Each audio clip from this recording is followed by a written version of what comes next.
Hey everybody. Thank you for coming out and seeing our show tonight. I have a few quick housekeeping items before we start here. So first of all, there will be a 10-minute intermission between our first and second acts. But we ask that just for safety's sake, you kind of stand and stretch kind of where you are versus mingling around everywhere.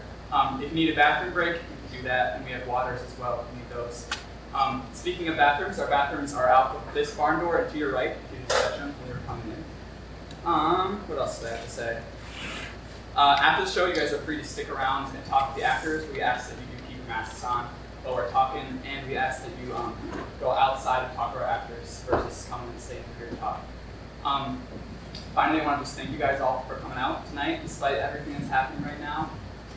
As I'm sure a lot of you probably know, this show was originally going to be performed in May, as I was writing it all the way back in December. But we're here now. We made it through everything. So I want to thank you guys for coming out despite everything. Because I'm here, and I hope you are all here because art is still important. The story is still important. I think especially right now. So thank you, everyone. Enjoy the show.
Joseph did. Every night before he turned out the lights, looked out his window and he could find you. Among all the other stars, you could see a lot of the stars in Maine. When we would walk through the woods behind the house, we would look up at the sky and find you. It didn't matter if it was raining or snowing or anything. Joseph always knew where you were. I'm sure Joseph was looking for you the night Mrs. Stroud came to bring him out of Stone Mountain to tend to his house. The night he got into her car and left.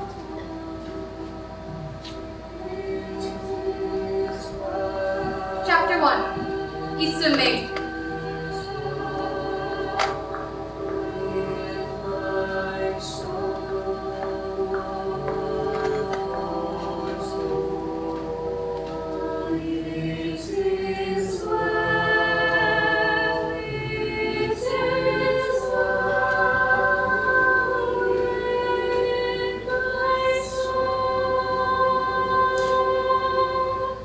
It was a Wednesday afternoon, 2 years ago, when Mrs. Stroud drove up to Easton, Maine.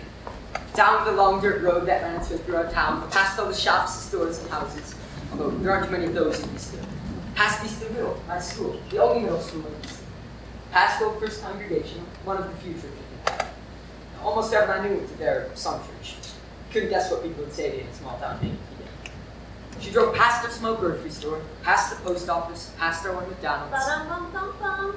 Up our long dirt driveway, up the big hill in front of our garage, past the barn and the cows and fields, past the pond which had finally gone, past the apple trees which were just beginning to bloom, and past the bees doing their dance.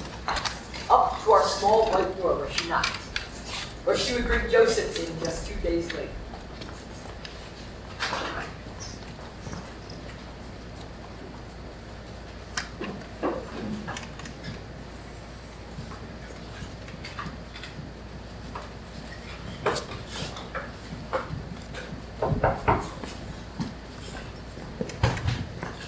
Mrs. Stroud, come on in. We are so excited to finally meet tonight with you.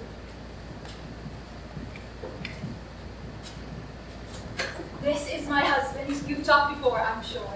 And this is Jack. Well, hello, Jack. I've heard a lot about you. And I'm sure you're going to make an excellent foster brother for Joseph someday. And hopefully very soon. Yes, Jack has been very excited. We've been talking about his new brother. Please sit down, Mrs. Stroud.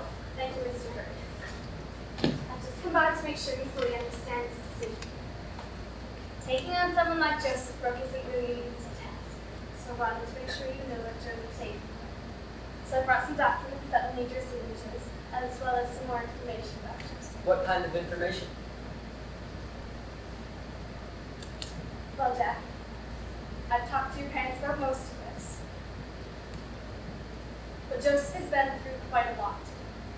Then she looked me right in the eyes. Before you agree to have Joseph come and live with you, there's one or two things you ought to understand. She took out a folder that read, State of Maine, Department of Health and Human Services. Mrs. Stroud opened that folder. This is what she told me. 2 months ago, Joseph was at Lake Adams Juvenile. A kid gave him something bad in the boy's bathroom. He swallowed it. After a long time, a teacher came looking for him. When she found him, he screamed. She said that he better come out of the bathroom right now.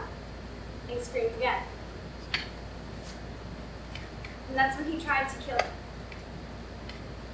So they sent Joseph to Stroma Detention Facility. He won't talk about what happened to him there. He won't wear anything orange. She said that, He won't let anyone stand behind him. she said that, He won't let anyone touch him. You really can't touch him or stand behind him. she said that, He won't go into rooms that are too small. she said that he won't eat canned peaches. But he's not too big on meatloaf either. He hasn't tried my mother's canned peaches. He'll try those. Hopefully. Jack, your parents know this and you should too. There's something else about Joseph. He has a daughter. Now, she's only 3 months old. He's never seen her. That's one of the biggest heartbreaks about this case. Mrs. Hurd, I will leave these with you. Talk it over and then you can decide. Call me if you do. We've already talked it over. No. Are you sure? For sure. How about you, Jack? 2 days later on Friday, Mrs. Stroud brought Joseph home. He looked like any regular kid at Easton School. Dark hair and dark eyes, a little taller than normal. He really could have been any other kid at Easton. Except he had a daughter, and he wouldn't look at you when he talked, if he talked. He didn't say a thing when he got out of the car. He wouldn't let my wife hug him, and he wouldn't shake my hand. I took him to his room, and he threw his stuff on the top bunk and climbed up. He didn't say anything. He lay there the rest of the night. The next morning, I called Jack and him in to milk the cows. In the big barn, Joseph and I tore up 3 bales and then went back to the cows and tied up to milk. So these are our 2 cows, Rosie and Daddy. They're even older than I am. Have you ever milked a cow before? That's okay, I had to learn how to milk them too. They're really nice though. If they move around you, it means they like you. We use their milk for everything, and sometimes we sell it too. And it's really important for us to do this every day, otherwise it's bad. So yeah, we have to do this every afternoon after we come home from school. If you come over here, I can show you how to do it.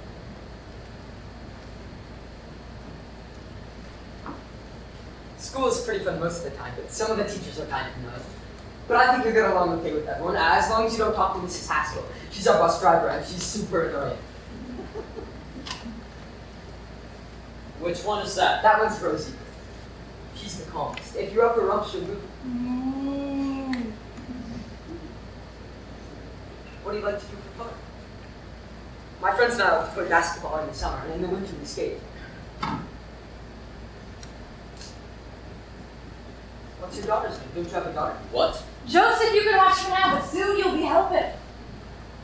Joseph just stood there, with his back against the wall. When my mother got to Rosie, she asked, Would you like to try milking her? She's gentle. She'd let anyone milk her. Oh, I'll be back in a minute with the pails. Joseph didn't say anything. But as soon as my mother left, I saw him try to rub Rosie's rump, just to see if she'd be happy. Rosie let out a big moo. She's just telling me she's I don't care. One piece like a river,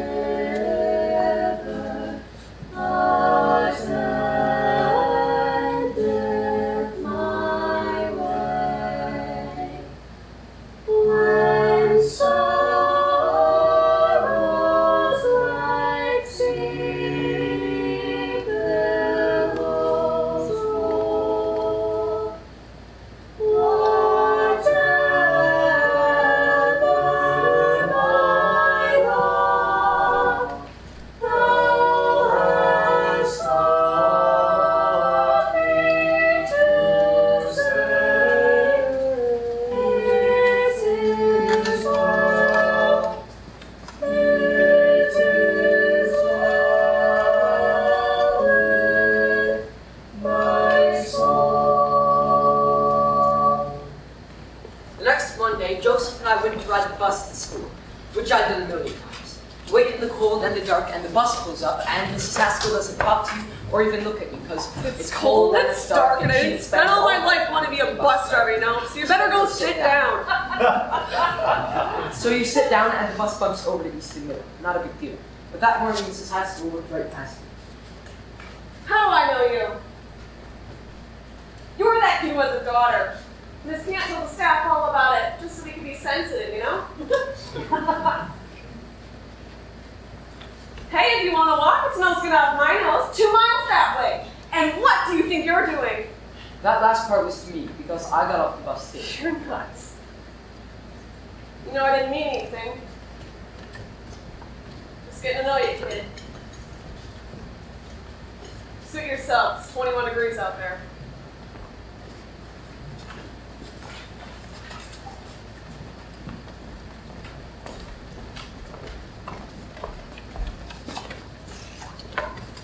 Why'd you do that? I don't know. You should have stayed on the bus. Yeah, probably right. It isn't any kind of degrees. And right as I walked in front of Joseph to start towards school, I heard him say, "Hey." He dropped his backpack and picked up a stone from the side of the road. He looked carefully towards the steeple at Old First Congregation, Easton's most attended church. The steeple stood high above the rest of the church, with an old bell that looked like it could have been centuries old. I've never heard that bell ring before.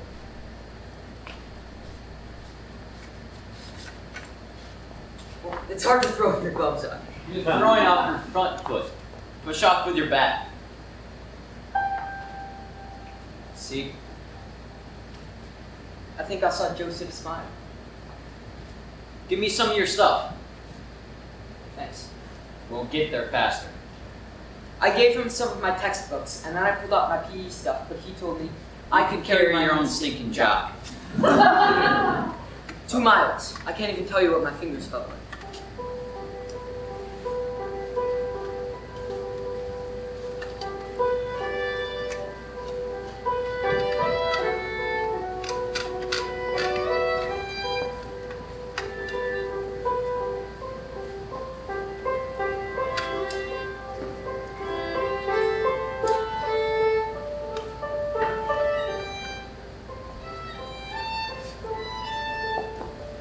When we finally got to school, the halls were empty except for Mrs. Canton, the vice principal who probably would have been better off as a drill sergeant.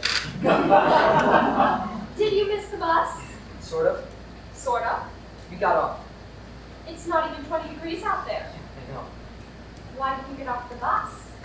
Bus driver's a huge jerk. Excuse me? And how do you even wear shoes like that? Looks like someone shined them 10 minutes ago. You're Mr. Block, right? Maybe one of your columns is a fact of respect. This means a tardy for both of you. Get to class, Jackson. Yes, ma'am. Follow me. I'll go over your schedule. You do have a schedule, you know, Joseph. He didn't say anything.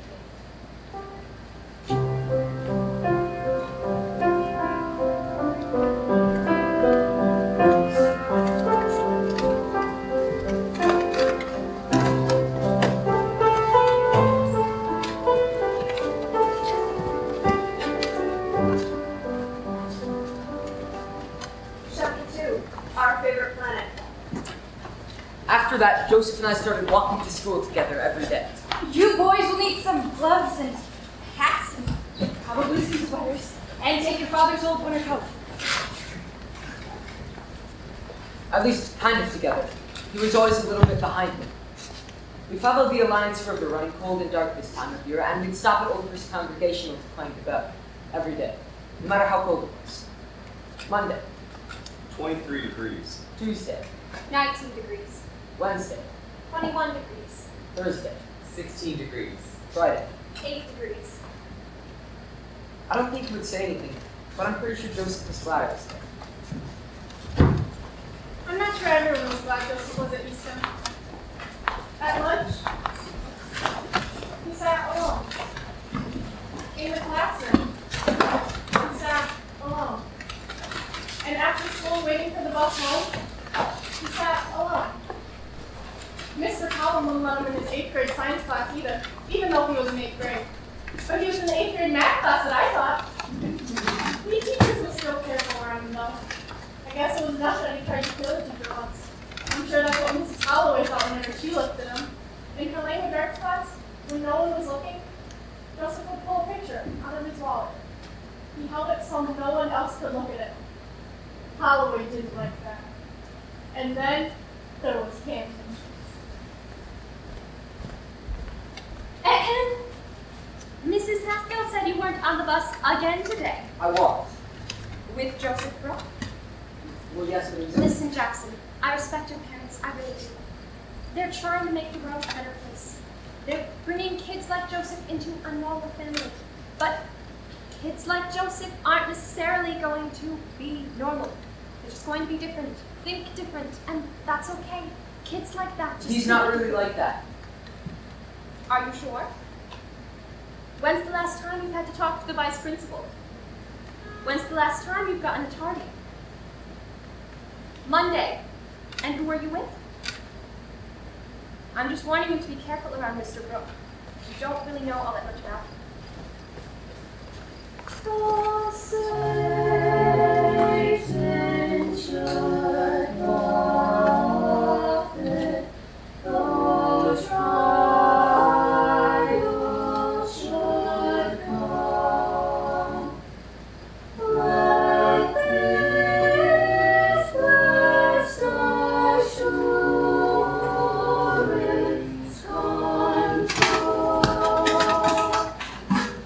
Joseph started helping his child with life.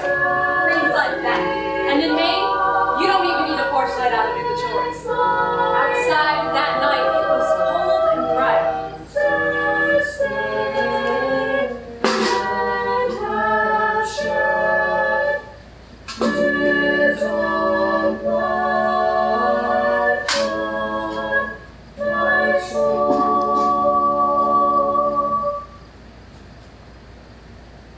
Are you okay? What? Are you okay? Why wouldn't I be? Joseph, I know this might be a little hard to talk about. You don't have to answer me. But I'd love to hear a little bit about the daughter. Like maybe her name. I know you probably It's think none of about your her. business. Just asking.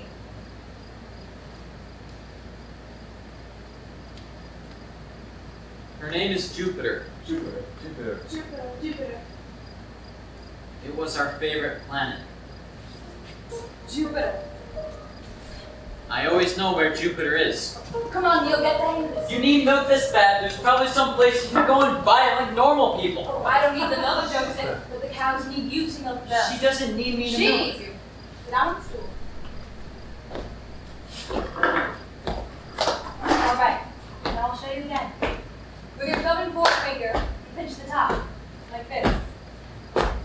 Then you let your fingers strip the milk down, like this. It took a while before there was any progress. It wasn't slow and steady. But Joseph was milking. And I guess I was happy. I just forgot not to milk before. Hey! Joseph, I'm so sorry. I'll try to remember. The way he was breathing out. Joseph always knew who Jupiter was. Not every teacher wanted Joseph out of Easton. Coach Slyhoff didn't mind him, especially during apparatus unit when he found out he could do stuff better than any of the other 8th graders. When they climbed the rope, Joseph could do it in 38 seconds, 3 seconds faster than Slytech. I teach 6th, 7th, and 8th grade math. I don't understand why students complain about it. I mean, what's really more exciting than solving an equation? Anyways, but one day I was on bus monitor duty. I noticed Joseph sitting alone again by the end of the bus line. And I don't know, I had a feeling about it. Joseph? Joseph? Can you come with me, please? Am I in trouble again? I don't think so. Should you be? Just follow me. I have to wait for It'll my... just be a minute. I took him back to my classroom and showed him some geometry proofs. He knew them all. After that, I started bringing a new theorem of 5th period office duty every day. Mrs. Canton didn't like that. Joseph Brooke is on office duty. Of course.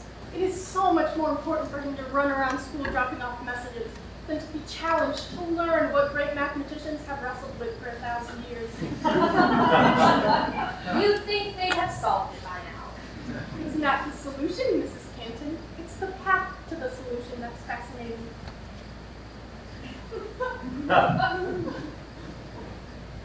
You meet to deliver these, and when you get back, I want you to clean up the attendance files.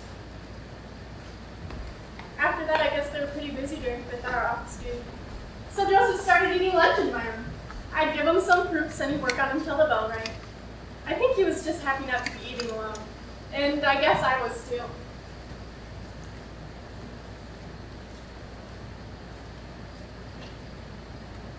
I thought by the end of the year, we might even start working on some trig questions.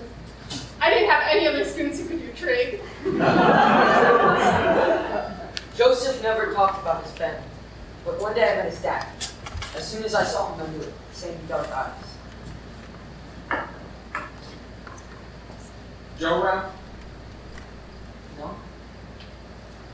They got you doing chores, huh? What are you here for? I live here. I know you live here, I mean before. You Mr. Hurd? That's right. Jack, come back here and spread more hay for Rosie, will you? You're not supposed to be here. I wanted to see what kind of hellhole they put my son into. Like I said, you're not supposed to be here. You got him shoving manure too, huh? Is that what you get out of this? A bunch of kids to do work for you? We're taking good care of Joseph, and now it's time for you to go. You know, I can I'm take care sure of him. you can. Now it's time for you to get out. Joe, Joseph, go back into the house and help Mrs. Joe, Hurd. come here and look your father in the eyes. Joseph, you don't have to. I'm talking to my son. Joseph! Do you really like it here, Joe? Talk to me. Talk to your dad! Do you honestly think it's better here for you? You belong back at home, carrying the tools for your old man. You don't belong here, Joe. You're not ever.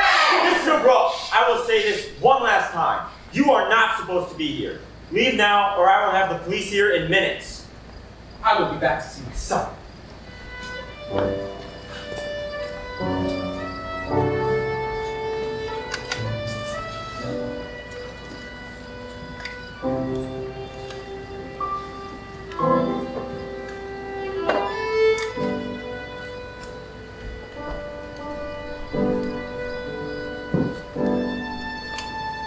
Chapter 3, New Ice.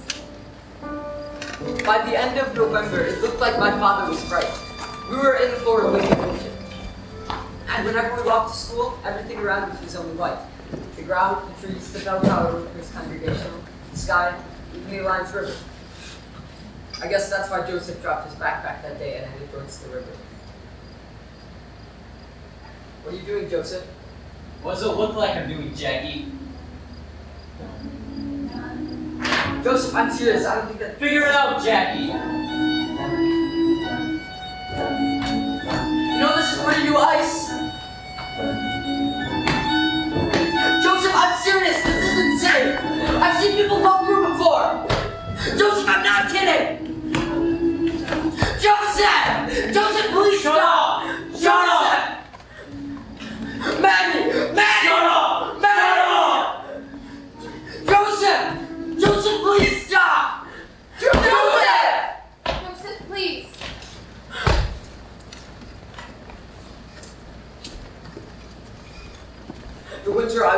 I saw a yellow dog on thin ice in the Alliance River. I was with my mother and we were walking back from Old First Congregational. The dog was pretty far out and it had fallen through and its eyes were huge. It was grabbing on with its front paws, scratching, looking for something to hold on to. It wasn't making a sound and I told my mother that we had to go get it. But she just stood there holding her hand over her mouth. She kept looking for something to hold on to. Until suddenly it stopped, put its head down to the ice, slid into the dark water, and was gone. Gone. I live on a farm. I see animals die all the time. Never like that. I cried about that yellow dog every night for I don't know how long. I had dreams about it. About the cold water, the ice pulling my legs and dragging me down, and about the moment when I put my head on the ice and slid into the dark water. Gone. That's why it felt like a nightmare when Joseph stepped out onto the ice. That's why I screamed Maddie. The name I had heard him say in the dark of the night again and again and again. That's why I screamed when Joseph fell into the ice of the Alliance River. That's how people die, you know. They fall into the water and they get dragged into the ice, or they make it back and they freeze to death. And we better get back to your house then, Jackie. It's Jack! Yeah. Why did you go out? We're out now, Army. Let's just go. But his lips were blue already, and so were mine, and I wasn't exactly sure we would make it. So maybe it wasn't such a bad thing when Mrs. Canton drove up to us at the bank with her perfectly unscuffed shoes. And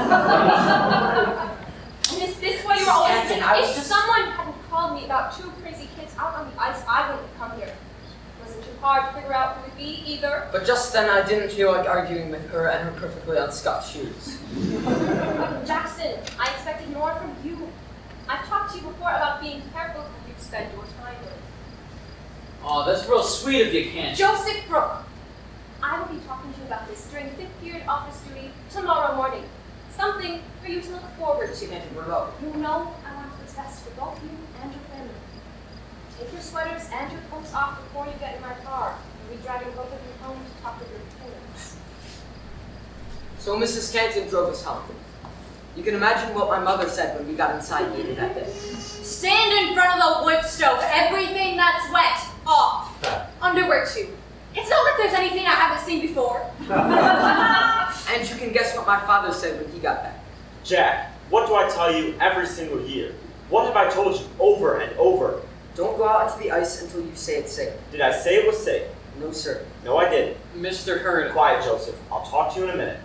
Of all the brainless, foolish things for a boy who has lived down a river all his life, this was the most brainless, the most fool thing you could come up with. If for 1 minute you He had came talked onto to- the ice for me. I know, Joseph. That's what we'll be talking about. That night it was cold in our room. And maybe it was because of all that frozen water. But when Joseph leaned against his bed, I could see a long scar that ran its way down his back. The white line dragged from all the way under his right shoulder all the way down to his sweatpants. Jackie, It's Jack. don't worry about Canton. Your father's gonna call her, you'll be alright. I wasn't worried. I know. I wasn't. I know. But my stomach, I nodded because I guess I was a little worried. And Jackie, don't ever say that name again. Her name is Madeline. I'm the only one who calls her Maddie. Okay. It's Jack. Joseph, why did you get on the ice? Maddie liked to skate. I didn't say anything the rest of the night. It was the first thing I had ever heard of.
bus line, just to be sure. Looks like you two got your minds changed for ya. I hear your boy had a little trouble yesterday. Oh, is that what you hear? That's what I hear. I guess your husband really took him out to the woodshed, if you know what I mean. Actually, I'm pretty proud of what he did. Almost drowning. I guess you didn't hear everything. Are you gonna get on or not? No. Joseph looked like he didn't want to sit by anybody, so I sat down by her. And I guess we were being loud because we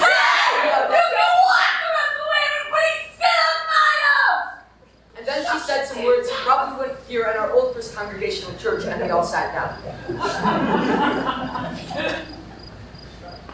Did you actually fall into the Alliance River? Not exactly. You not exactly fall into the river. I went in far away. That's how people die, you know. You're nuts, freaking nuts. If you got me left, that's what freezes first. Why hang around him anyways?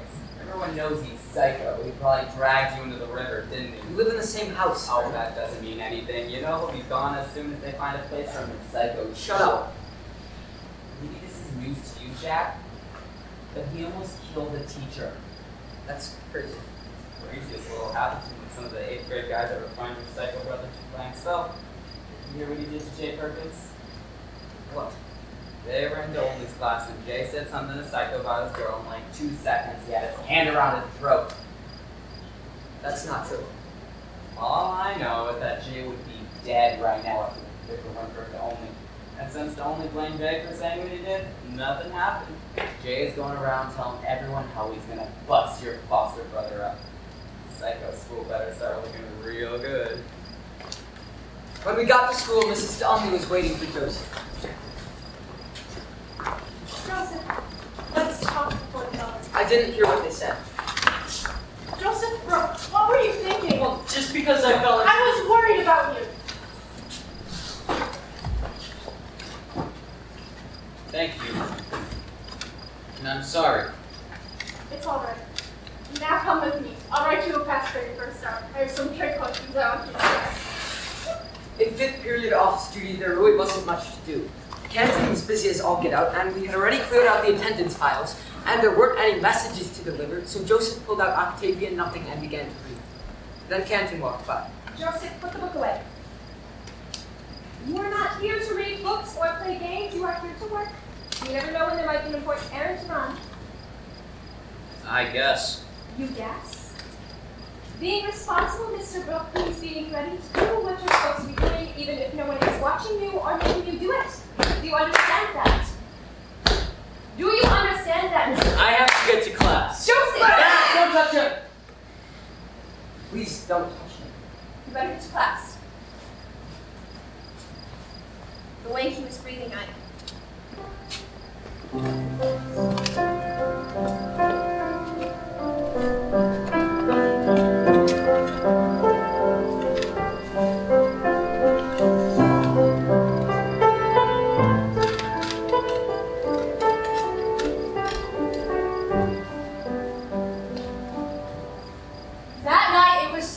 that even Joseph, who said he wasn't going to wear anything like that long underwear I gave him, put it on. Jack and I went down to our little pond and started to shovel off the snow. It didn't take us long, and after all the snow was shoveled, the ice beneath was smooth and slippery and light green. Jack and I lay around the edge of our pond, where it was still clear, and we could see things like pebbles and drowned sticks and sand. It was about then when Mr. Hurd came back with Joseph. What fool thing are you guys up to? Come and see. You too, Joseph. The stars began to come out as we laced up our skates.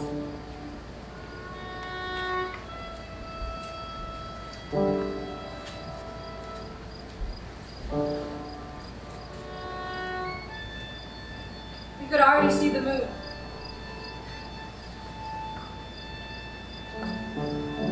He skated around and around, even after Mrs. Hurd and I got off the ice to start a fire.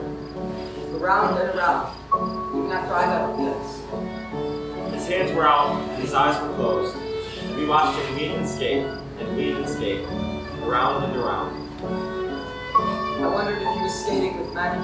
Around and around. And I didn't want him to stop, no matter how cold and late it got.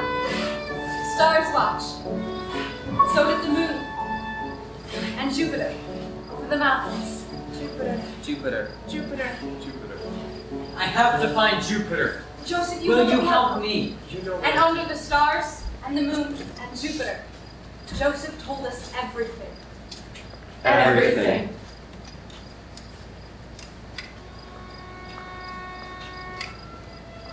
Chapter 4. Madeline Joyce. Maddie liked to skate. And she was good at it, too. We used to go to the pond that was behind her house. She pretended she was skating on it. She didn't need skates like these. She slid in her boots and was beautiful in them. Better than beautiful. She would skate around and around until the sun went down. Skating until the stars, the moon, and Jupiter came out. She would squint her eyes, she would have her arms out, and the wind would blow through her hair. She would look right at me. She loved that. She was only 13 when I met her. Her mom and dad were lawyers, so she spent most of her time alone in her big house.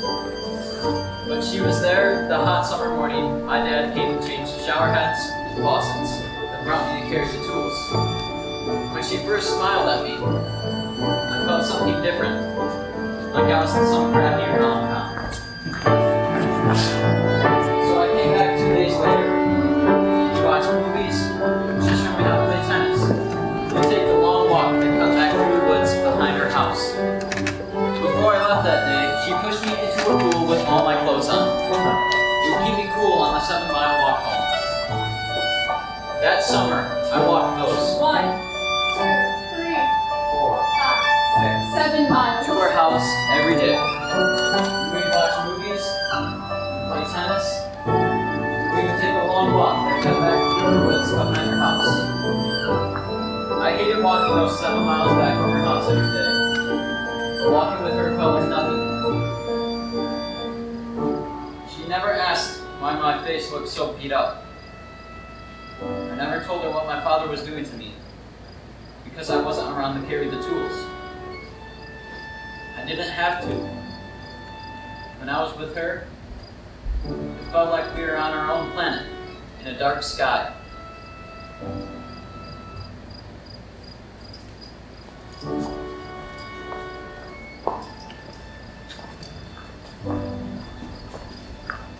Joseph, it's freezing. What are you looking at?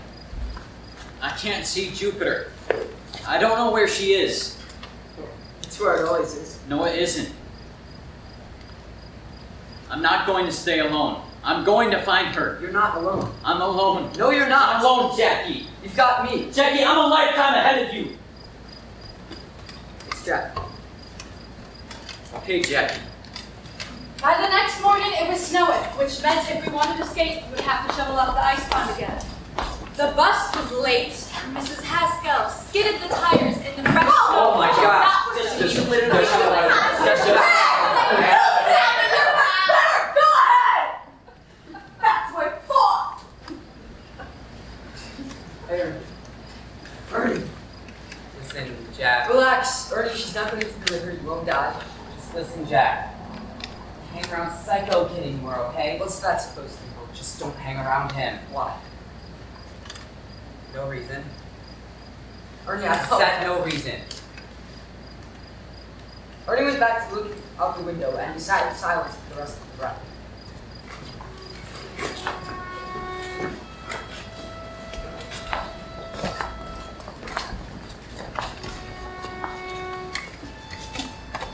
That fall, Maddie went away to school in Andover. And I didn't know what to do.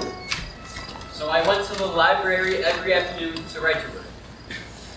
Writing stuff, but it was better than nothing. A little. When I was without her, nothing felt exciting. But she came back for Christmas, and I walked those 1, 2, 3, 4 5, 7 miles. to her house and knocked on her door, and she was there, looking as happy as she did before. She brought me inside, we had hot chocolate and coffee. She told me all about Andover, about her school, her classes, and her friends. How she would skate out behind the schoolhouse on the pond. She was excited to show me something. Something she wrote.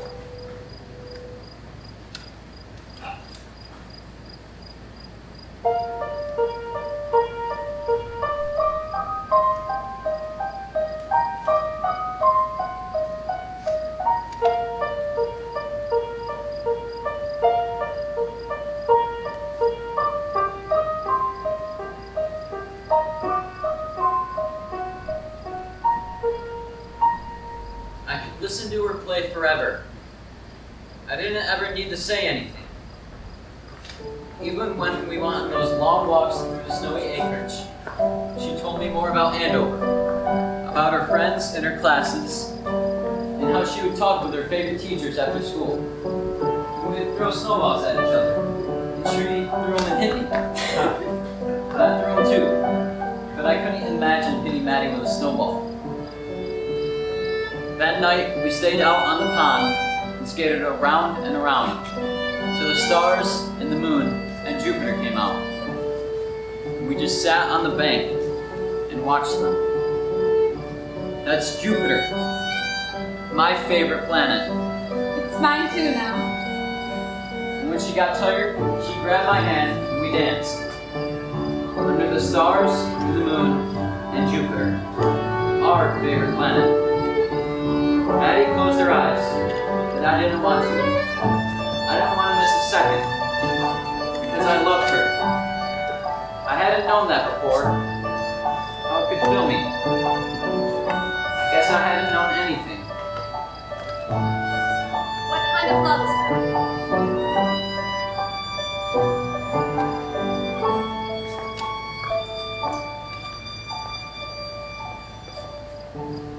I figured out what Ernie meant on the bus that day, about staying away from Joseph.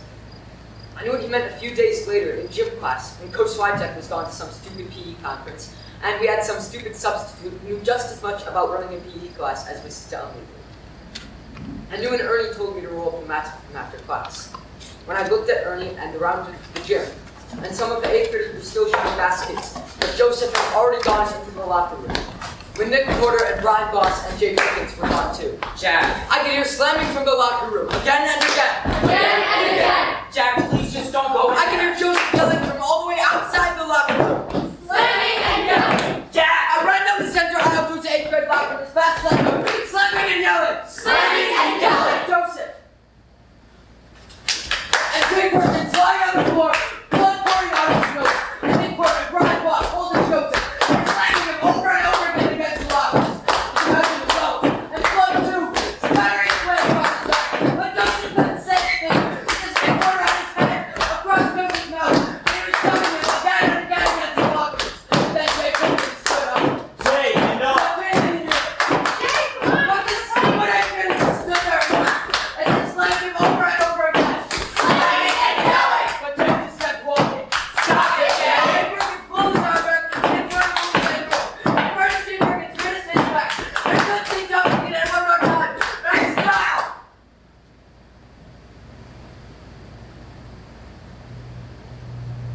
Get out of here, Jackie. He just shook his head. And he sat there bleeding. And he shook his head and told me to leave. He looked the same way he did when he was looking for Jupiter every night out a window. Through the rain or the snow or the clouds. The same way he did when anyone got too close. When he could feel someone behind him and he shut up like he had seconds left to live. Like someone had got too close before. Like he's ready to do anything to not get hurt. He looked the same way he did when he was sleeping. Late at night when he would shout, "Let me go!" Or words I didn't even know. When he would just say a name like he was somebody who Jupiter! His eyes looked wide. Like he's ready to give up. Like he's ready to put his head down, you guys, and slide into the dark water. God! I couldn't see another yellow dog die. Stop!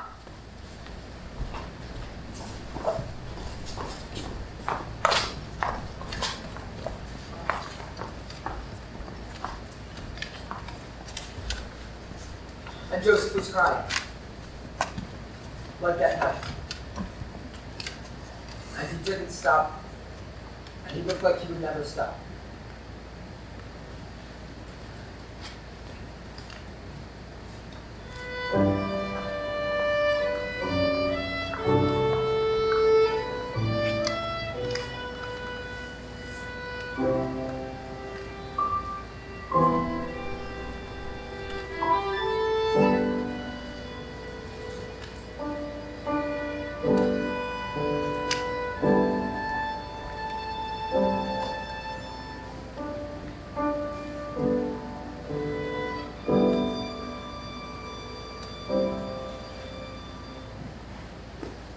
Chapter 5. The right decision. I know Joseph didn't start that fight. I know he didn't because when I subbed for Coach Switek the day before, I watched those 3 guys watch Joseph. And they weren't watching him because he was so good at doing the dismounts from the parallel bars. It looked like Joseph didn't even notice, except the one time when Jay Perkins crossed in front of him when he was running. I didn't hear what Jay said. Joseph didn't say anything though, even though Nick Porter and Brian Voss laughed like it was funny. Sometimes I just made sure they were not the same apparatus unit as him. And when class was done, I made sure they were the last ones to clean up the mats. But I think Joseph was making a decision about who he wanted to be friends with, especially when Jay Perkins glared him down that day in teaching. Now, whenever he ate lunch, he ate with Jack. And whenever Joseph sat in class, Jack sat with him. And when Joseph was waiting for the bus home, Jack sat with him. I guess Jack decided he really liked his new foster brother. I always knew Jack was a good fit.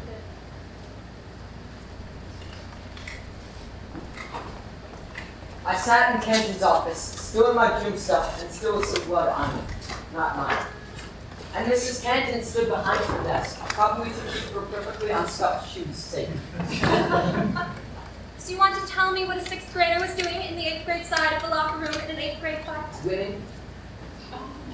Don't be smart with me, Jackson. We've talked before about what happens when you're with Joseph It Brooks. was 3 guys on 1. What was I supposed to do? For starters, go get a teacher. Would you have left the guy getting beat up to go find the teacher? This is what I meant, Jackson. It's Jack! This wasn't your fight. This wasn't about you. But look what happened all because you were hanging around Joseph Brooke. I mean, you might get suspended. I'm telling you, I know his type. Trouble follows him like a yellow dog. I've seen what happens to yellow dogs. And it was 3 against 1. I'm not saying you didn't think it was the right decision. All I'm saying is you're a different kid around Joseph. I did think You need to be careful. I did around think it was the right decision, and you still didn't answer my question. Would you have left the guy getting beat up? Go get it cleaned up. The bell rings in 10 minutes.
Later that night, before he turned the light out, Joseph stood by the sink. His back was covered in cuts from the wire lockers, but I could still see the long scar that ran its way down his back. Jackie, It's Jack. listen. You should have stayed out of it. Maybe. You should have. No one's ever had my back before. Except Maddie. Thanks. Can you see her? Right there.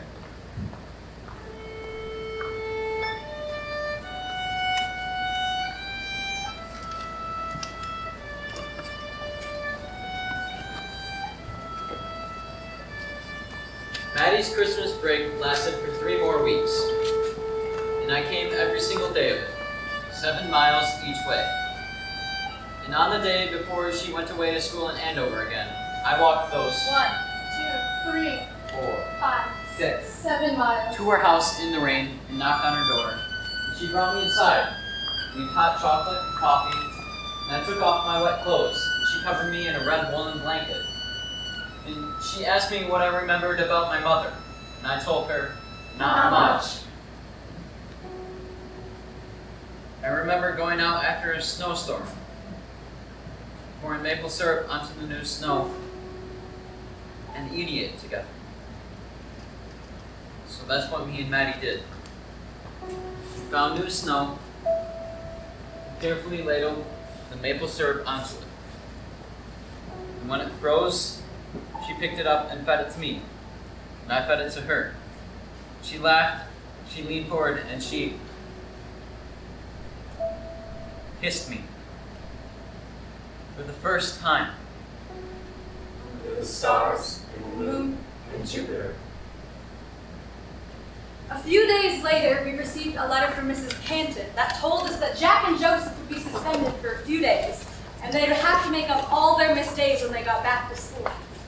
But Joseph would have to make up any of his classes.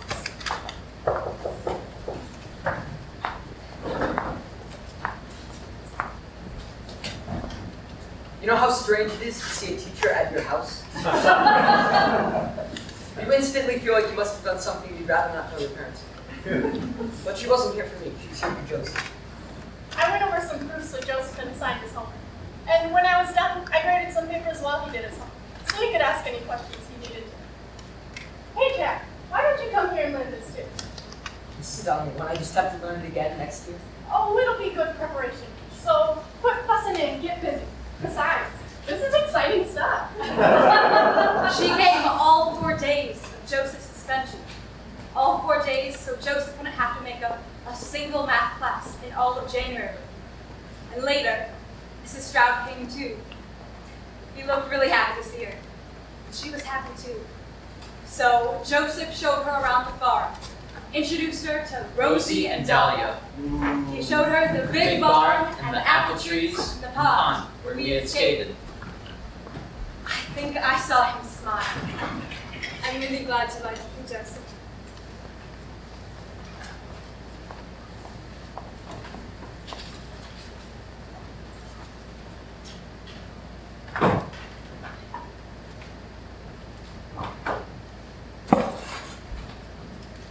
Maddie's parents took out an injunction against me.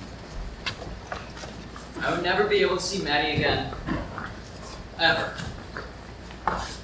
That was when the state of Maine Department of Health and Human Services delivered the news to me and my dad that we would begin receiving monthly visits. And that Maddie went away to school in Andover again. They wouldn't tell me which one. I had to find her. 1, 2, 3, 4, 5. 6. 7 miles. No one else knew it like I knew it. The police didn't understand when they found me at her house later that week. They didn't understand when I told them I just wanted to talk with their parents, to show them who I really was. And if I wasn't able to see Maddie again, that was fine.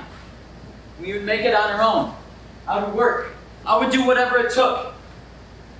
I loved her. What kind of love is that?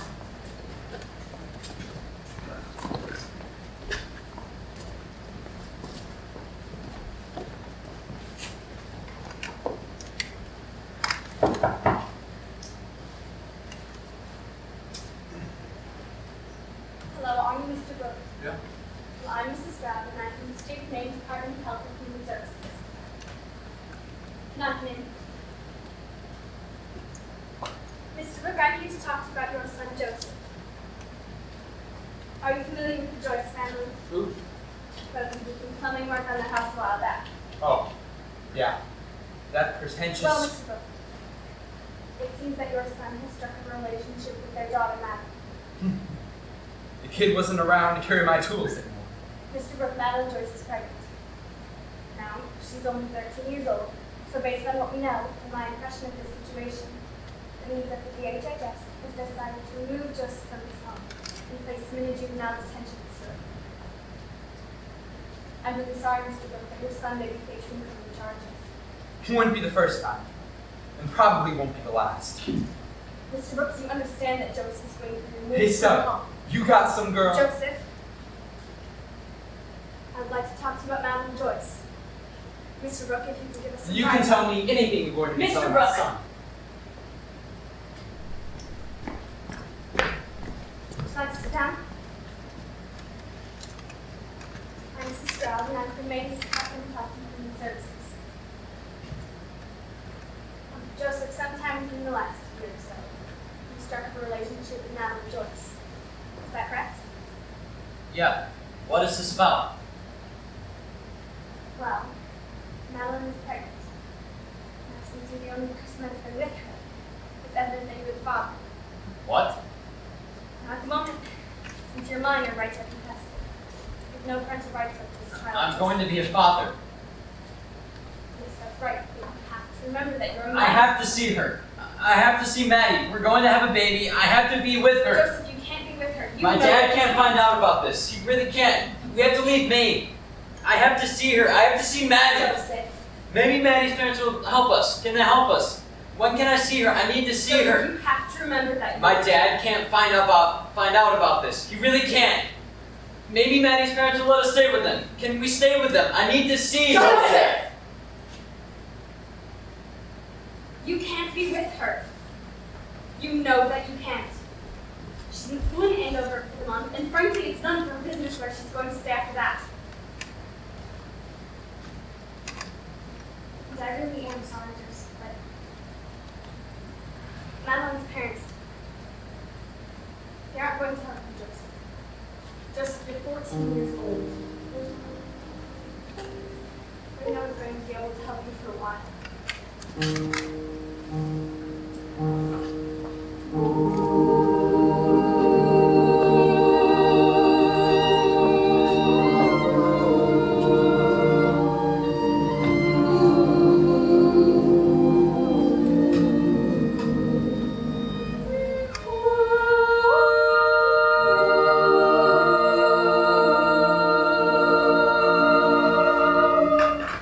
On Christmas Eve that year, Joseph and Dad and I took some box stars and headed up to the hills to find a tree. Dad and I usually argue about which tree to cut down, but this year we just let Joseph choose. It was the first Christmas tree he had ever had. My mother brought down the boxes of ornaments, and we set them on the kitchen table.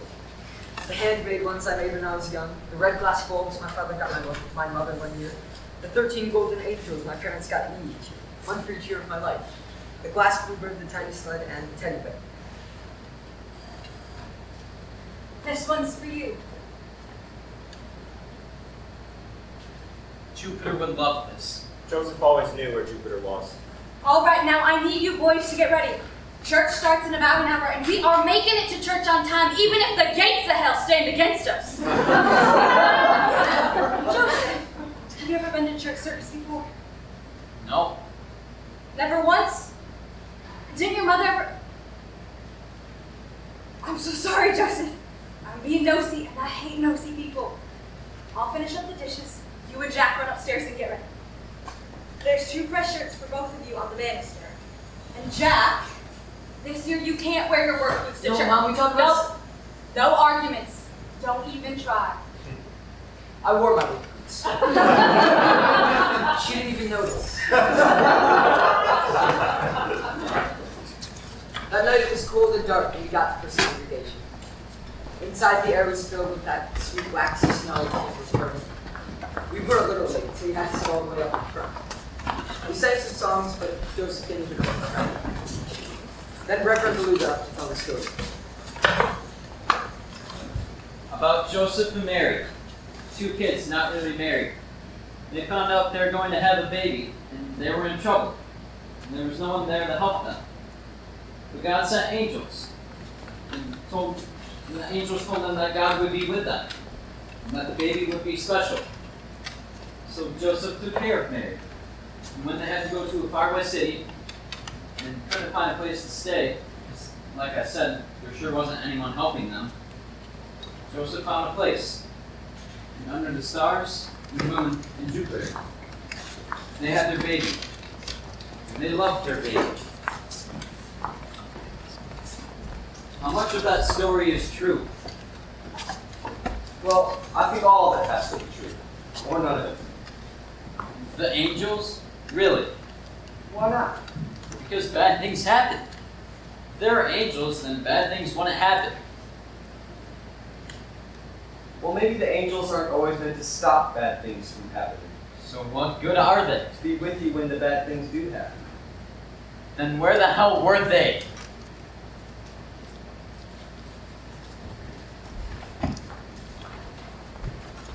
On Christmas morning, it was still snowing hard, so we stayed inside all day to open presents. The usual stuff: socks and shirts, grilling. You got a copy of the book, Walter? The only thing more boring than socks. When we finished opening gifts, Joseph started reading the first few pages of Walter, probably to be polite, and my dad said, Joseph, I think there's one more thing for you.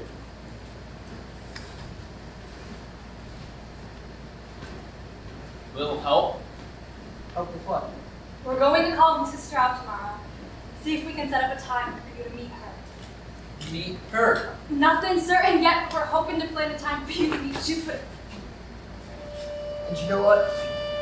When my father placed his hand on Joseph's shoulder, he didn't even flinch. I'm going to see Jupiter.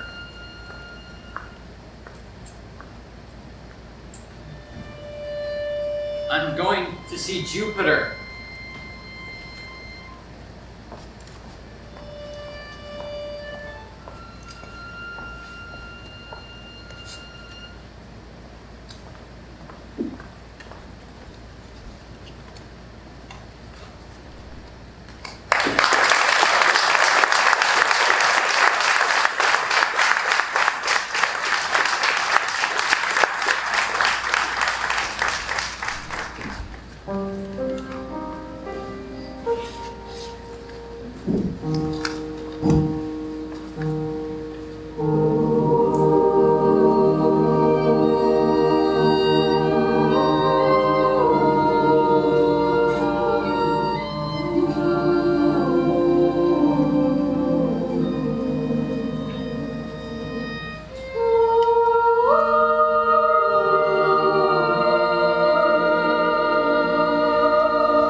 It stayed wicked cold through Christmas vacation, and whenever it was warm enough to go outside, Joseph and I had to shovel the snow by the house and the barns and the driveway. And each time we had to throw the snow higher and higher to make it over the drift we had just made.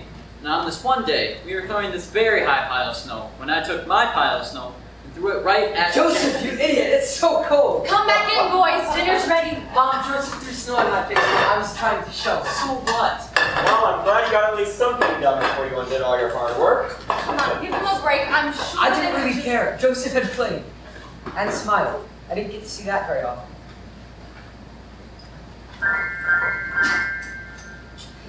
We've been waiting for a phone call about Jupiter since Christmas.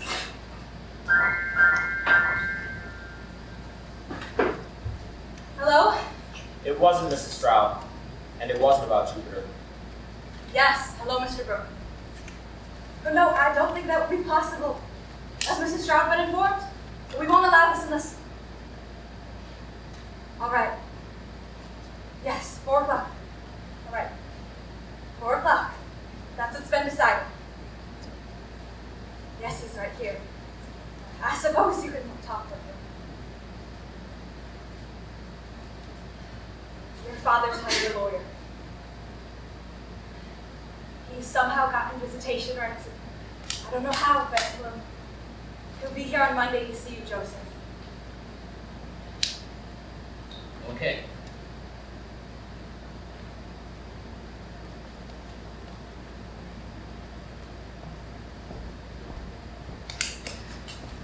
Hey, Dad. No, I'm okay. On Monday? They had taken Joseph's leg out of his juvenile. The high fences and the exits were always locked. I couldn't think about him there. Okay. But I came later in the month to deliver Okay, some goodbye. papers. What are these for? Well, Joseph, since you're minor, you have no parental rights over the child. These involve parental rights, Joseph. You're signing over to the state so that you can find the best possible future for your baby. My baby. Frankly, since your father isn't cooperating with us, we really need you to help. She's a girl. What's her name? Jupiter Joyce. Jupiter. Jupiter. Jupiter. Jupiter. Jupiter.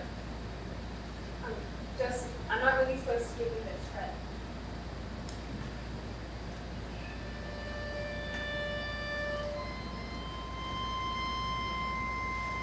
She was beautiful.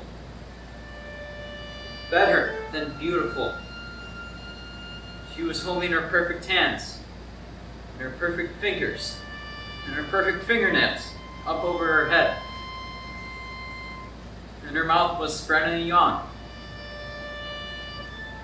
She was looking at me. She was looking right at me. She looked warm in her light green blanket and hat. And she was like a planet in a dark sky. Joseph, you need to sign these papers. No, I can't. Joseph, Jupiter has to be put up for adoption. But I promise you I will find her a good family who will love her and take care of her. I love her. I'll take care of her. Joseph, you're 14 years old. You can't take care of her. You want what's best for Jupiter. We're what's best for Jupiter. Me and Maddie. Joseph, I didn't want to tell you this. I thought it'd be too much, and well, I know it still will be. But Joseph, you need to sign these papers. If you don't, Madeline's parents will prosecute you. There were complications, Joseph. Don't say anything. Don't say anything. Don't say anything. Don't say anything. Don't say anything. Don't say anything. Don't say anything. Don't say anything.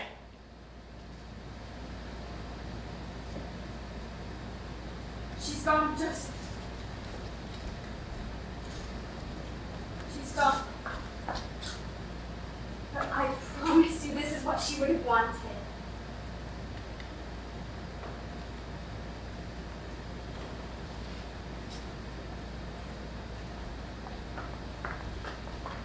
That's how Joseph heard for the first time that we would never see Madeline again. Never talk to her, never touch her, never walk through the woods with her. So Joseph heard for the first time that Madeline she was gone.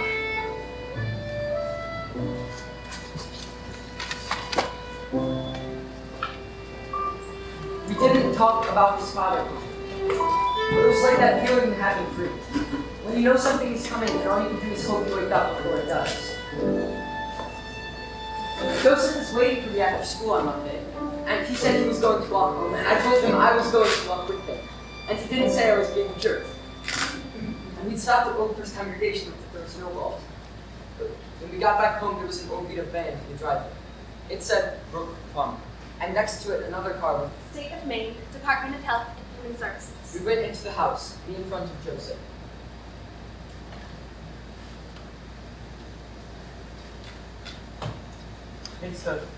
Hey. It takes a lawyer to see my own son, but I finally got one. A good one. Okay.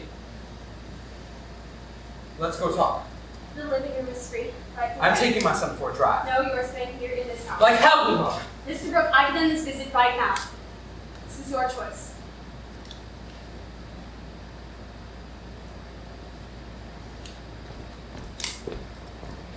I am so sorry about this. I really am. I advised against it, but Mr. Brooke is right. He's got a good lawyer. Well, a threatening lawyer. And unfortunately, those are the ones that get what they want. So what does he want? We think he wants money. He's here for money. But he's complicating any adoption for Jupiter. His lawyer claims that since Joseph's a minor, he has no parental rights to begin with. His father, who the legal guardian has those rights. And it seems to be that Mr. Brooke won't sign anything away until a large check arrives at his house with Madeline's parents' signatures on it. Now, of course, nothing in writing says all of that, but we all know that's what he's waiting for. So Joseph, His lawyer's thinking ahead.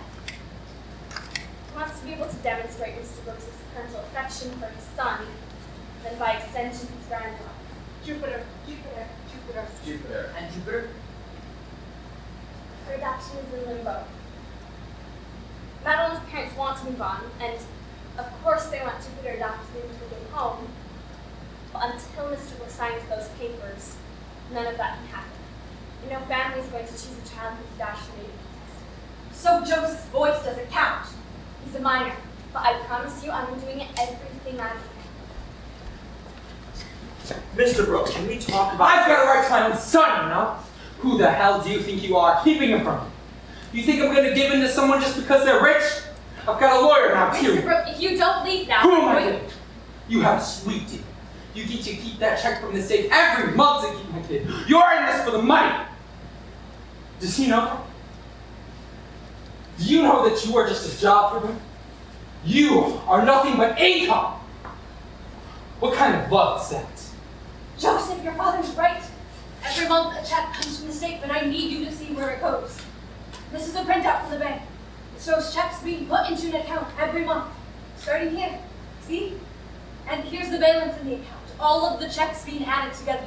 You see that too? Now, look here. You see your name? The account is in your name. That money is for you, Joseph. It's the beginning of your college fund. College what? You think Joe is going to college? Like he's going to go to some pretentious school and act like he's smarter than his dad? You think that's gonna happen? Yes, that's exactly what's going to happen. And if you'd ask any of his teachers, they'd say so too. They don't know what for. And I'm telling you, the day's not far off when I come back to take my kid away. Like I said, our father's got rights. We'll see. We'll see. How would you like it if someone came to take your kid away? How would you like it? I bet you do whatever it took to get him back. Touch him.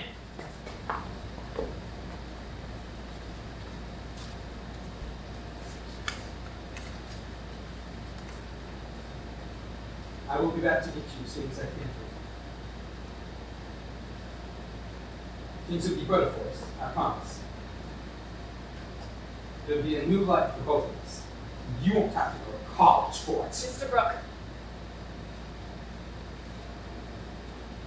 And Joe, next time you try to tell me not to do something,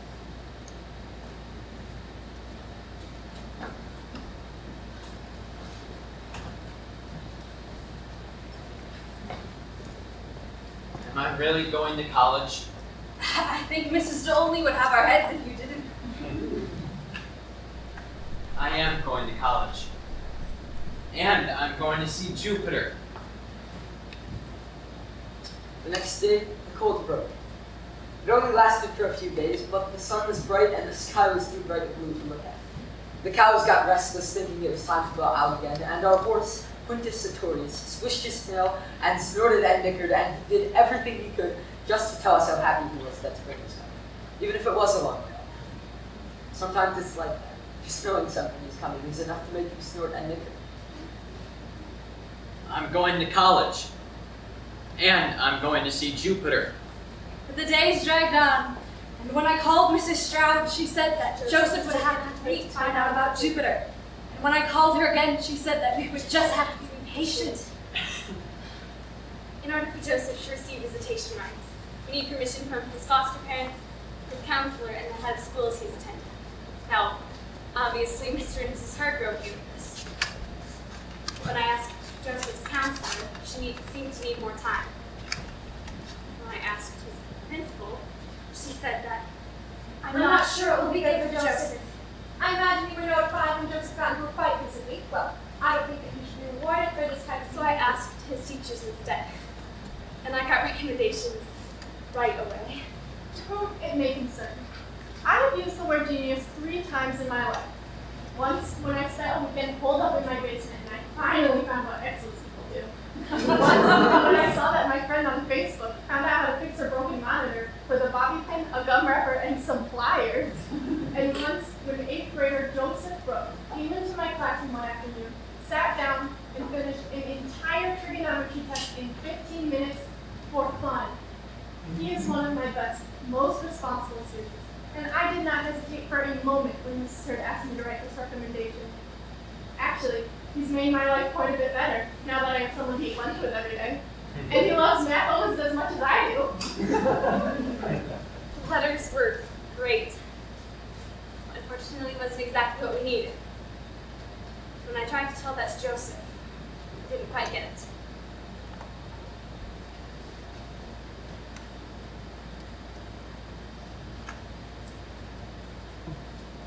Joseph, did you say when you can see Jupiter? No.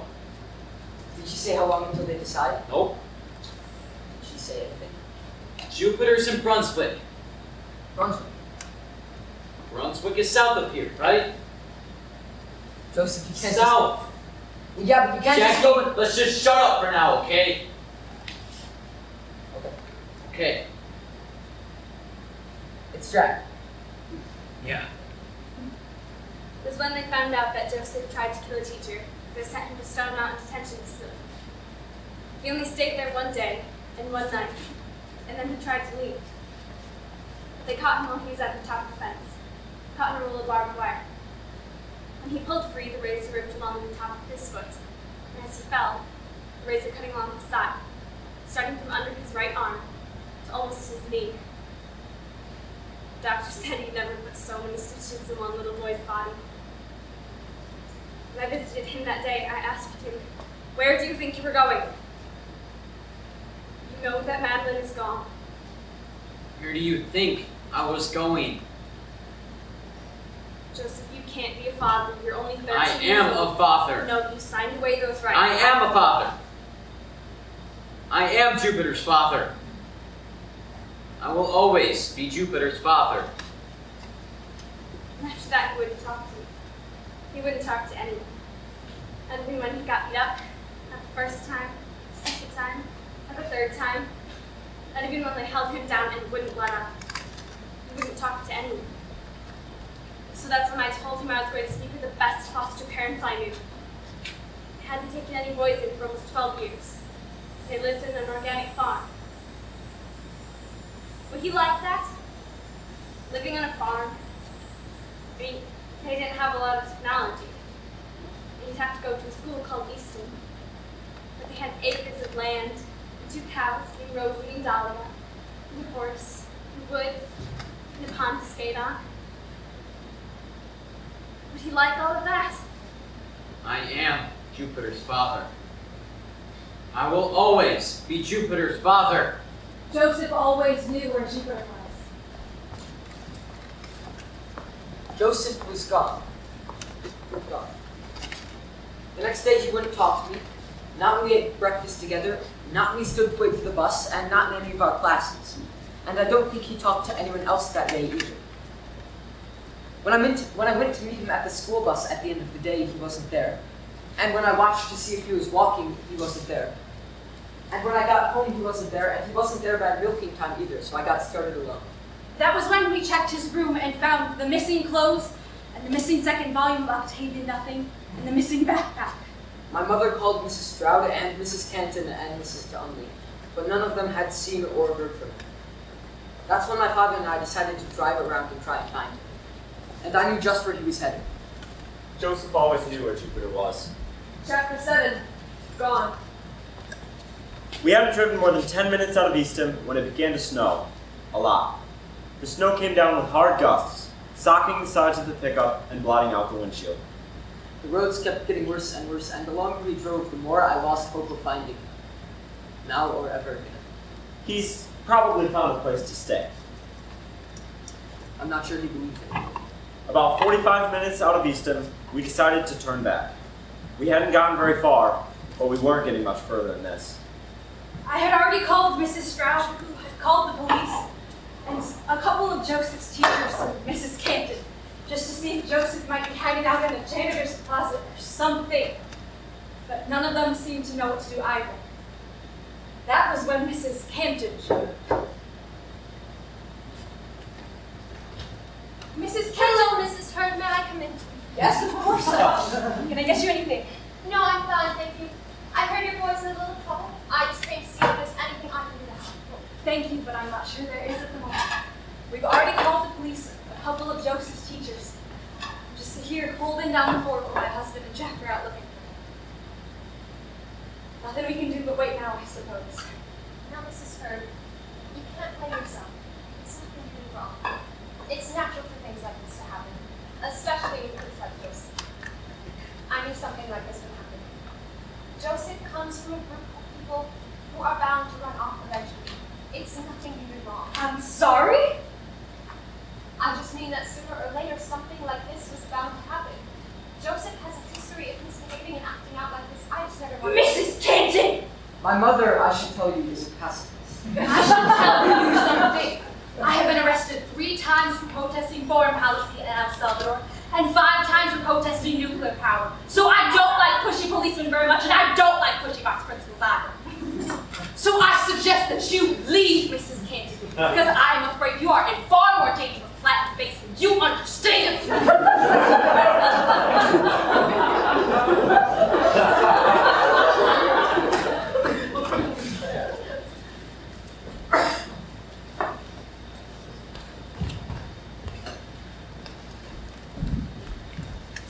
The rest of the night, we waited for a phone call and listened to the storm blowing outside.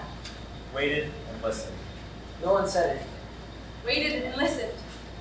Under the stars and the moon. In the storm and through the snow, I couldn't see Jupiter. I hope Joseph could. He always knew where she was.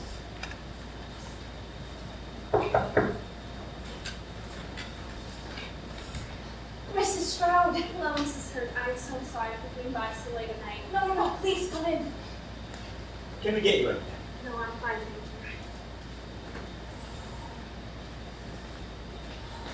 Well, have you heard anything? Well, that's what I'm coming to talk about. There is no sign of him yet, but the police have been alerted between Brunswick and Easton, and the state troopers are now watching on the highways. I did have a recent picture of Joseph, but it was taken right before he went to Stone Mountain. Doesn't look a whole lot like him now, but it's all I have. Yeah. I would never let him grow his hair that long. We'll find him. Yes, I am very confident he'll be found soon. It's not the first time that Joseph has run off and found him every time. But you know I've been caring for Joseph, working with Joseph for almost 3 years now, and every time he's run off, he's always found his way back. Certain this is no different.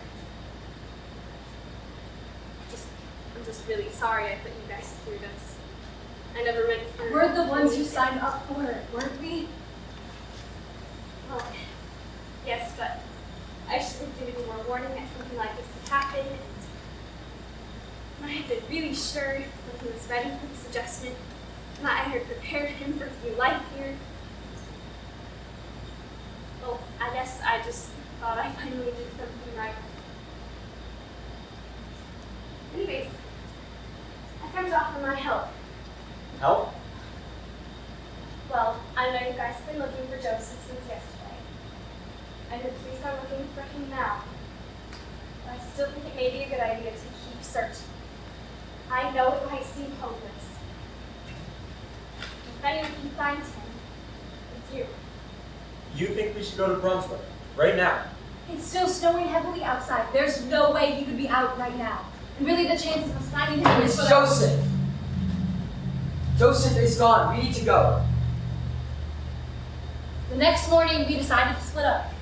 Mrs. Stroud drove through the east side of Easton, and we took the west side. I stopped everywhere I thought Joseph might have stayed. Gas stations, fast food restaurants, hotels, churches, bars. Hertz gave me a second photo of Joseph. It was of him standing next to one of their cows. But it was hard to make Joseph's face out in the barn light, and honestly, it was more of a picture than a cow than anything else. But it was all I had, so I showed it everywhere. And everywhere I looked, the answer was always no. At the gas station, Nope. at the fast food restaurant, I haven't seen them. In the motel, you're looking for a cow. Everybody. So thank you guys. My husband Jack and I drove through Lewiston and down towards Brunswick. We stopped again and again and again, but no one else had seen anything of Joseph. We finally found a place to eat dinner, and then we decided to park and look around on foot. No one else was on the street. It was that cold. Let's split up. Okay, but we're not staying on this home too long, and you can't be back home too late. You take this side of the road, your mother and I will split up further on. The wind, of course, was right in my face now, and the sky was spitting snow. Okay, so maybe I was a little mad at Joseph. I couldn't feel my fingers or the ends of my toes. I mean, what chance did he have walking around the streets of Brunswick and finding a house with a baby, and that baby being Jupiter? I guess I was just as stupid. I mean, what chance did I have walking around the streets of Brunswick and suddenly running into him? As if I could turn a corner and he'd be there, cold, alone.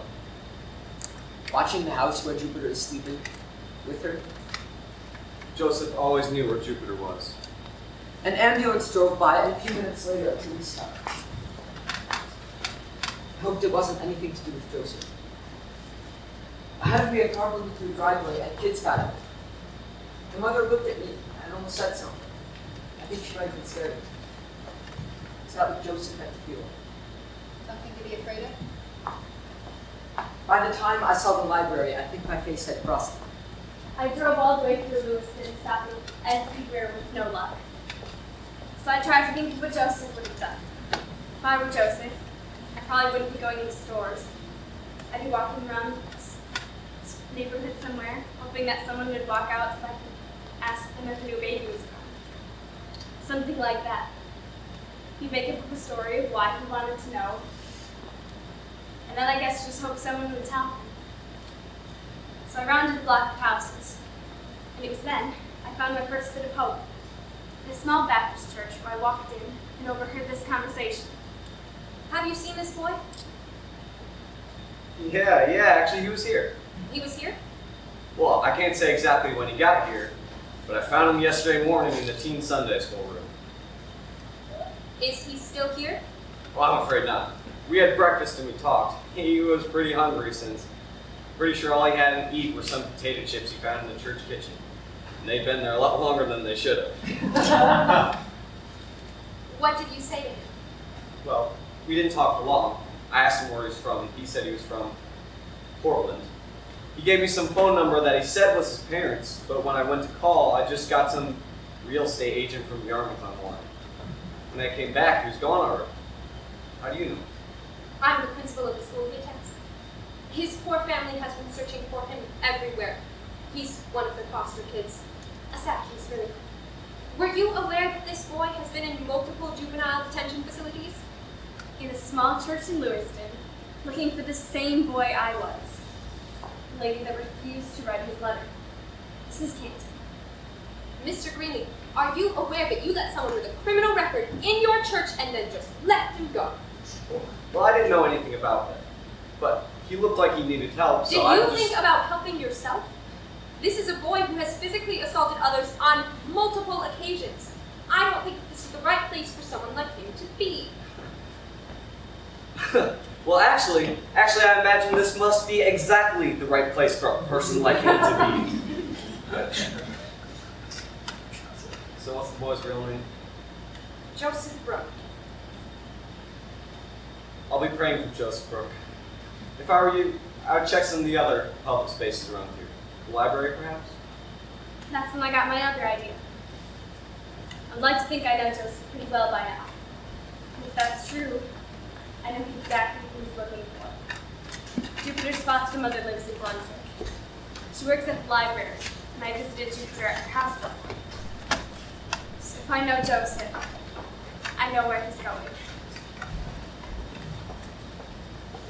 Libraries are terrific in a whole lot of ways, but one way is that on a frozen winter's day in Maine you can go inside. Everything was so warm. I went around asking if anybody had seen Joseph, but everyone said No. I asked if anybody knew a little girl named Jupiter, but everyone said No. In the back there was a children's section. Some of your mothers held babies.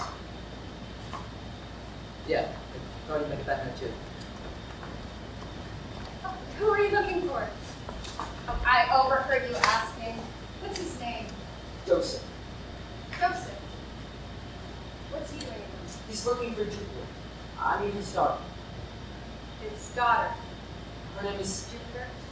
yes, This is Jupiter's father. Joseph Brooke, He's just a baby himself. 14. Like I said, I think I need to make a phone call. You know her? You know where she is? I think we better make a phone All he wants to do is see her. That's all. He just wants to see his call. And daughter. who are you? How do you know him? We live together. Well, his brother, I guess. It doesn't matter. I have his back. Why can't he see her? You don't even know where he is. And how do you know it would be good for him? I'm sure it would be good for her. She's 6 months old. He's in high school. They're not going to be together. He loves her. Yes, he loves her. He can do that, but he can't just love her for himself. It's selfish. He has to love her from her too. He just wants to see her. I know.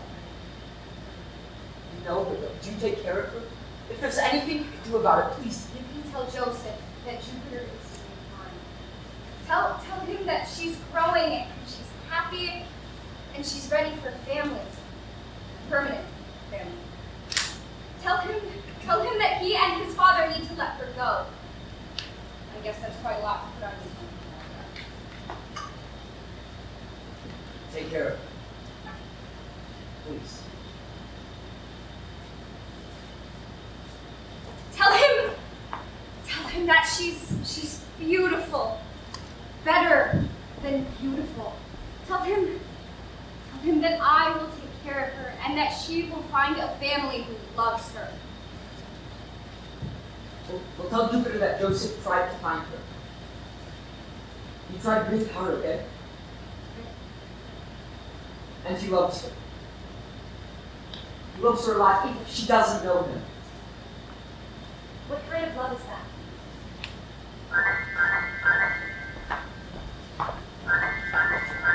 What? Yes, this is she. Oh? No, I know who that is. That's Jupiter's father. No, it's Jupiter's father. No, I will handle this. This is some sort of plan, isn't it? You come here where I work and he goes to the house. He's at your house. My husband says a boy who looks just like this has been standing in our yard since noon. If you had anything to do with this. It's not a plan, I promise. Okay. Okay. I'm going to ignore my better instincts here and take you with me. We should leave now. Maybe you can talk him out of this. Do you mind if I drive? I'm 12. Never would have known. She had a whole lot of rules. You have to stay in the car, and your seatbelt has to be buckled the whole way there. You shouldn't interfere. You shouldn't expect to see Jupiter. You really shouldn't interfere. In the car the whole way there. I couldn't think of anything besides how glad I was that I was outside. The wind still sounded horrible, whipping around my car as it started to get dark out. Crying and lonely and scared. All alone by itself in the cold. I just kept looking out our window for Joseph. And then, there he was. Standing alone. In front of a small brick house. In a yard that would have been nice in the summer, but looked pretty bare right now. He stood with his arms crossed to keep out any cold he could. I think he had been stargazing, looking for her in the sky. Wasn't any 21 degrees out. Under the stars, and the moon, and Jupiter. Joseph always knew where Jupiter was. He had actually found her. Here. Because he always knew where she was. He looked just like her. Determined, like she is. He didn't even have one to cope. He'd been standing for hours. And he didn't even have one to cope. It's like he could have waited till the end of the world. He probably would have. What kind of love is that?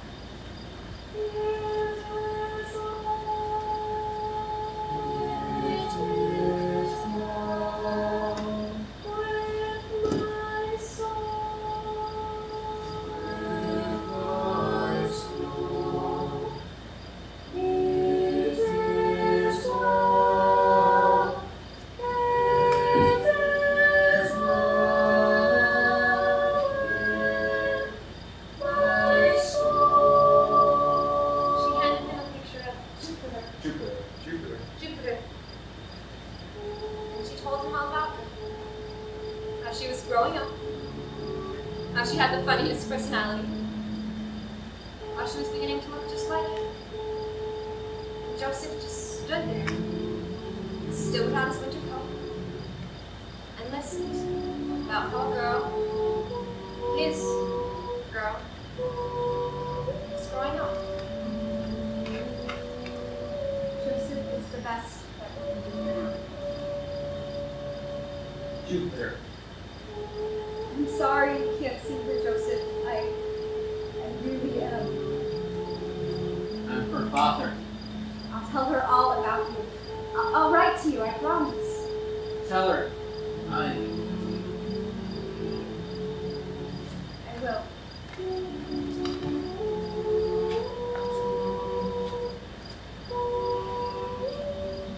Joseph,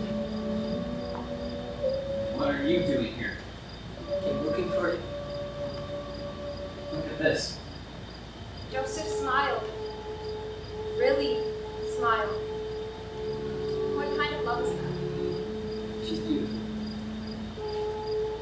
So Jack, still got my back? Yeah. And it's Jack. Yeah. Have I ever told you the first time me and Maddie danced? Yeah. It was great. But on the way back, in the car, Joseph told me again. He told me how they would wait until the stars came out, and she would take his hand and she would hum. And they would sway to the tune. And Joseph couldn't even imagine closing his eyes.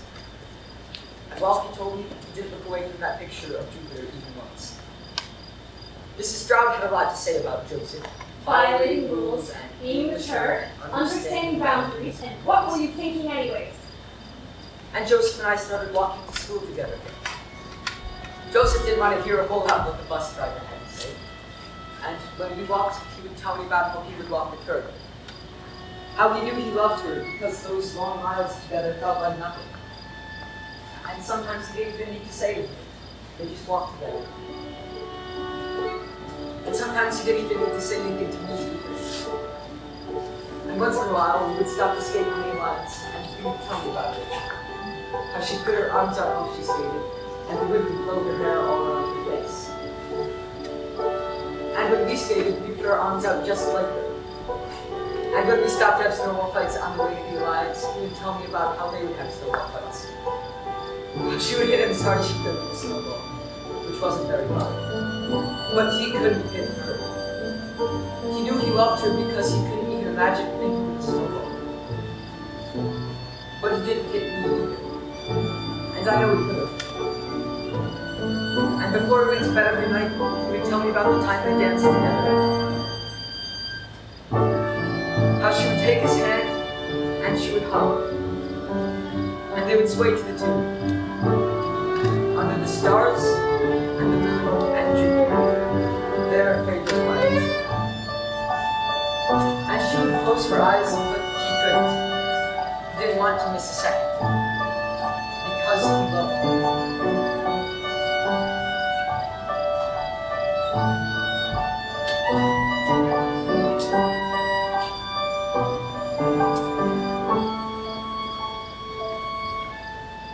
I guess you can't replace some moments.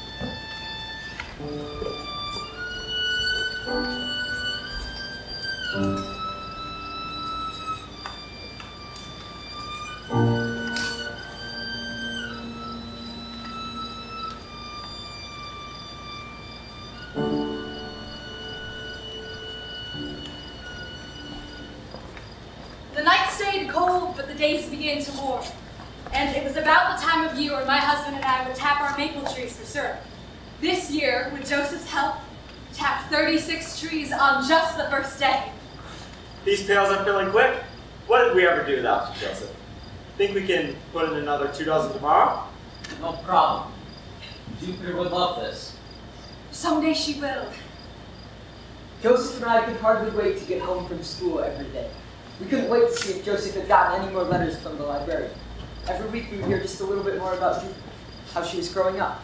Joseph said that it was almost Worth riding the bus home. But we couldn't ride the bus home because every day after Joseph finished his last class, Mrs. DeAnni would call him into her classroom, and the two of them would work on trig questions for another 30 minutes.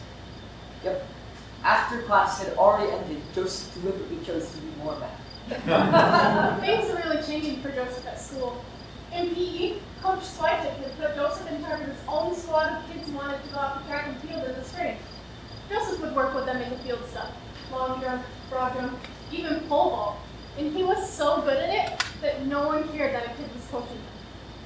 And Mrs. Holloway, in language arts, was calling on him a lot. I think it was because she saw him reading the book Walden. And she asked if he liked it, and he said he had already read it once and he was reading it again. And she asked if he had read her favorite Thoreau book, A Week on the Concord and Merrimack Rivers. And so she took him to the library and they checked it out together. And well, you know how English teachers are. They get you to take out a book they love, they're yours for life. Yeah, Joseph wasn't doing 5th period office duty anymore. Mrs. Canton had said something about how Joseph had learned to be responsible. No kidding! Mrs. Canton said Joseph had learned to be responsible. Now that's all fun stuff. But most importantly, I nominated Joseph for the Math Olympiad in April. Math freaking Olympiad. The greatest math competition in the state, where great mathematical minds battle it out. Many enter, only one wins! So I spent 30 minutes with Joseph teaching him more trigonometry. And even if Joseph didn't win the title of Maine's Math Olympiad champion, I made sure he was ready for high school, and someday college. And it began to feel normal. Like it would always be like this. And so we spent our winter learning about Jupiter and tapping our maple trees for all the way work. And I began to feel normal, like it would always be like this. Like it would always be like this. Until the day we got home and saw a new clean white pickup truck about the barn. Jackie, go in the barn. Why? Just do it, okay? So I waited in the barn. Waited and listened. Waited and listened. What kind of love is that? And it wasn't until I heard my mother yell that I ran back into the house. Mr. Bross! Stop! This changes things, doesn't it? Yeah, it sure does. All I want's my boy, same as you. We both want what's best for our boys. We both want what's best, but this isn't the way to do it. Oh, it's my way. You sold her! You sold her! I made an arrangement. It's not like you were gonna get her. We needed the money. I'm not a do-good fool like them. Oh! Done now, Joe? Get in the truck. In the truck! You're going to get in your truck. You're going to let my boy go. You're going to get in your truck right now. Stop! You think you're in charge here? Give me my boy. You will be gone. How far do you think you'll make it? They'll be watching for you. They can buy trucks like yours easy. So maybe I'll take both of them. How'd you like that? I'll take my kid and yours for insurance. No! No, Dad. Just go. Leave them here. Leave him here. Just go. Come on. Just go.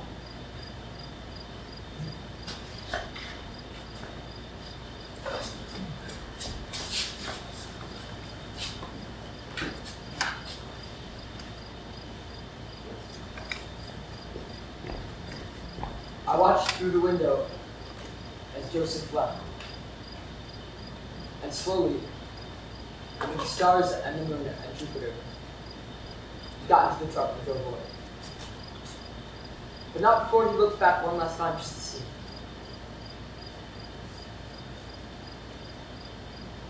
And then he was gone. Gone. The winter I was 6, I saw a yellow dog on thin ice in the Alliance River. I was with my mother and we were walking back from Old First Congregational. The dog was pretty far out and had fallen through and its eyes were huge. It was grabbing out with its front paws, scratching, looking for something to hold on to. It wasn't making a sound, and I told my mother that we had to go get it, but she just stood there holding her hand over her mouth. It just kept looking for something to hold on to. And the dog almost got out, but the ice broke under it again, and it was gone. Gone. I live on a farm. I see animals die all the time. Never like that. Then he get Mr. Brooks' pickup truck out of the river for 2 days. My mother didn't let me go, but she went. She said that it was Mrs. Canton who opened the door on Joseph's side. Mrs. Canton! But it was my mother who pulled Joseph's body out of the frozen truck. Here's what we figured had happened. Joseph's father was probably driving a lot faster than he could handle. Mrs. Canton was driving out of school, and she was about to turn right when she saw the white pickup coming toward her. She braked and skidded on the ice into the middle of the road. Joseph's father hit her square. Mrs. Canton's car went over the embankment into some trees.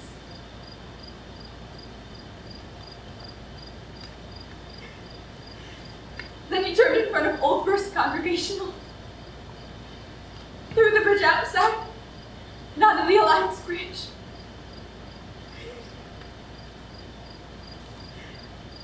They didn't make it halfway. The rotten timbers collapsed and the pickup was Gone. Joseph is gone.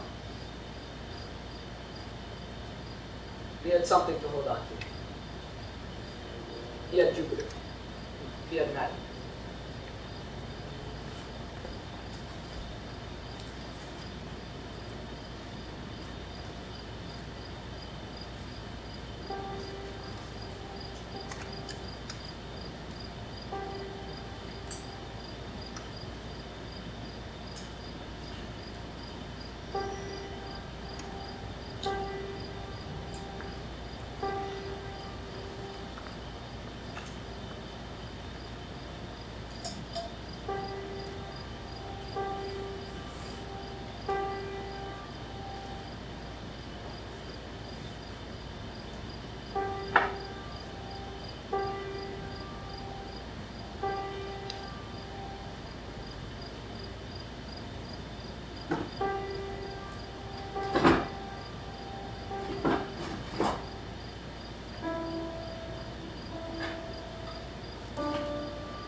Joseph's funeral was 3 days later.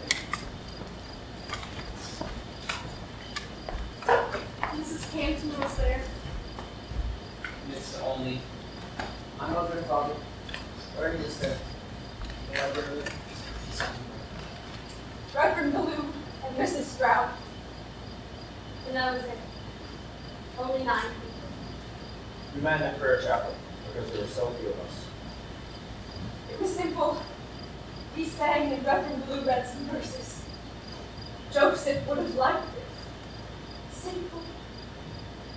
Lord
will command his angels concerning you, to guard you in all your ways.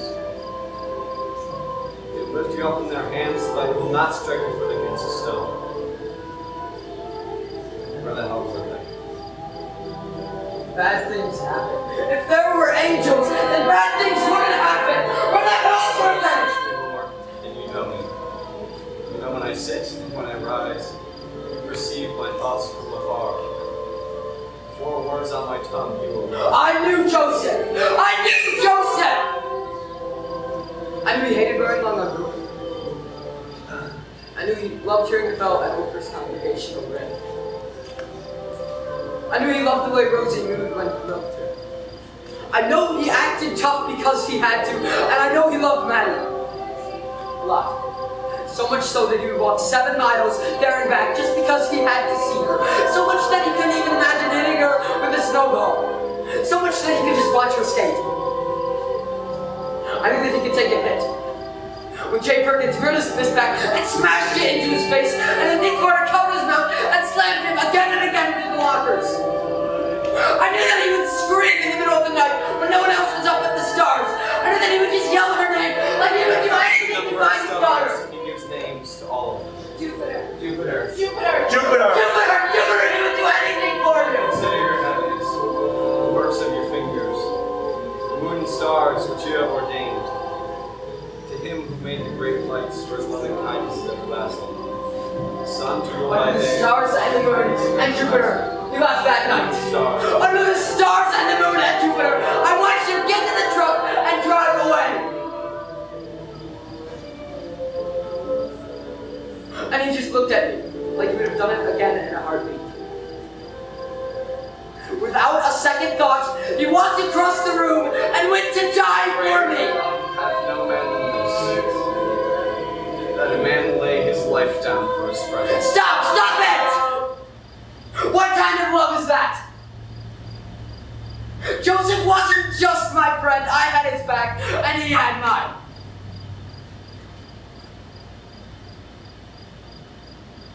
That's what greater love is. It is well. It is well with my soul. My grace is sufficient for you. With My power is made perfect in weakness. It is well. It is well with my soul.